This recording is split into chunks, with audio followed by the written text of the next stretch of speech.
আসসালামু আলাইকুম সবাইকে। আজকে আপনাদের সামনে একটা গুরুত্বপূর্ণ টপিকস নিয়ে আলোচনা করব। সেটি হচ্ছে মাইক্রোসফটের অফিস ভার্সনগুলো ক্র্যাক ইউজ করি। তো যার ফলে আমাদের এই সমস্যাটা সৃষ্টি হয়। এখানে দেখা যায় যে আমাদের নরমালি যে ফিচার্সগুলো থাকার কথা এখানে দেখতেছেন আপনারা, এগুলো সব আপনাদের কোনোটাই কিন্তু নাই। সবকিছু আপনার ধূসর বর্ণে দেখা যাচ্ছে, অর্থাৎ এগুলো আর কাজ করবে না। এখন উপরে লিখে আছে ওয়ার্ড প্রোডাক্ট অ্যাক্টিভেশন ফেল্ড লিখে আছে। তার মানে হচ্ছে এই জিনিসটা হচ্ছে আপনাদের এখন প্রোডাক্ট অ্যাক্টিভেশন করা লাগবে। এখন আপনারা এটা কিভাবে করবেন চলুন দেখি। তো এটা আমরা মিনিমাইজ করে নিলাম। শুরুতে আমরা চলে যাব হচ্ছে আমাদের এই যে ফাইল এক্সপ্লোরার, এই অংশে চলে যাবেন। আপনাদের খুঁজে নেবেন কোথায় আছে, সরাসরি উইন্ডোজে চলে যাবেন। কারণ হচ্ছে আমাদের মাইক্রোসফট ওই ফাইলটা, মাইক্রোসফট অফিসের ফাইলটা উইন্ডোজের মধ্যে থাকে মোটামুটি। তো ওইখানে গিয়ে আপনারা প্রোগ্রাম ফাইলস, এই যে প্রোগ্রাম ফাইলস অংশটা খুঁজে নেবেন, ক্লিক করে দিবেন। দেন হচ্ছে আপনারা মাইক্রোসফট অফিসে ক্লিক করবেন, দেন অফিস 16-এ ক্লিক করবেন।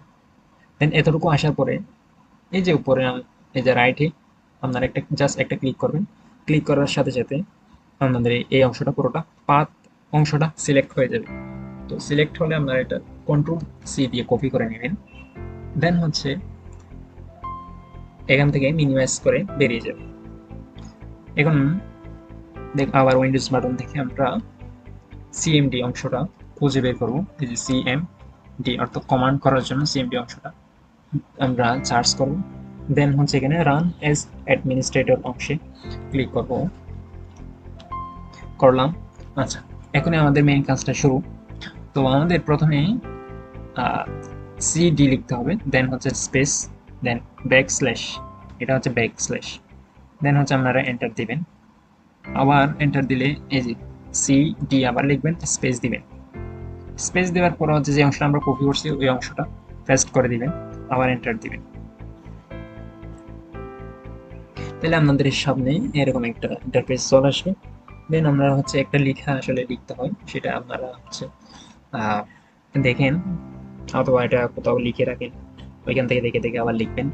এই যে সি স্ক্রিপ্ট, এই যে স্ক্রিপ্ট পিটি, এই যে সি স্ক্রিপ্টের এখানে আরেকটা বানান রয়েছে আমাদের, SCRIPT script, C script OSPP dot BBS space, এই যে আমাদের ভাগ চিহ্ন যেটা আমাদের নর্মালি ওইটা। দেন হচ্ছে ডি স্ট্যাটাস এতটুকু লিখে আপনারা হচ্ছে একটা এন্টার ক্লিক করবেন।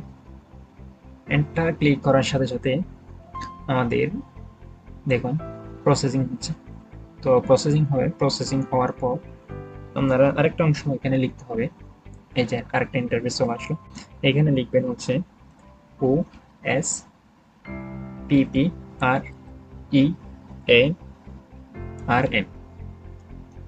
ডট EXE এতটুকু লিখে দেন হচ্ছে একটা স্পেস দিবে। দেন আপনারা এখানে একটা এসকিউ, এই যে SKU আইডি পাবেন, ওই আইডিটা কপি করে নেবেন। কন্ট্রোল সি দিয়ে কপি করলাম। দেন হচ্ছে আমরা এখানে পেস্ট করলাম, এন্টার দিলাম। তো এন্টার দেওয়ার ফলে এই যে আমাদের এখানে লিখে আসছে মাইক্রোসফট অফিস রিআরএম সাকসেসফুল লিখে আসছে। এখন আপনারা চাইলে এক্সিট দিয়ে বের হয়ে যেতে পারেন, নাহলে ডাইরেক্ট বের হয়ে যেতে পারেন, সমস্যা নাই। যে আমি এক্সিট দিয়ে বেরিয়ে গেলাম। এখন যদি আমি আবার নতুন করে চালু করে আপনাদের দেখাই, যে ওয়ার্ড ওয়ার্ড এই যে ওপেন করলাম।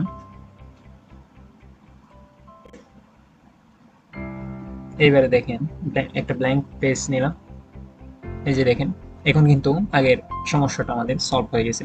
দেখেন আমাদের এখানে সবকিছু ঠিকঠাক কাজ করতেছে। এখানে আমরা ABCD এভাবে লিখতে পারতেছি। দেন এগুলারে আমরা চাইলে এই যে বোল্ড বোল্ড করা যাচ্ছে, লেখা বড় ছোট করা যাচ্ছে, অর্থাৎ এখানে সব ফিচার্স এখন কাজ করতেছে। প্রথমে কিন্তু আমাদের ওই এই ফিচার্স গুলোর অংশে একটা দূষরবর্ণ চলে আসছে, অর্থাৎ এইগুলা তখন কাজ করা যায় না। ঠিক আছে, ধন্যবাদ বন্ধুরা, সবাইকে অসংখ্য ধন্যবাদ। ভিডিওটা শুরু থেকে শেষ পর্যন্ত দেখার জন্য।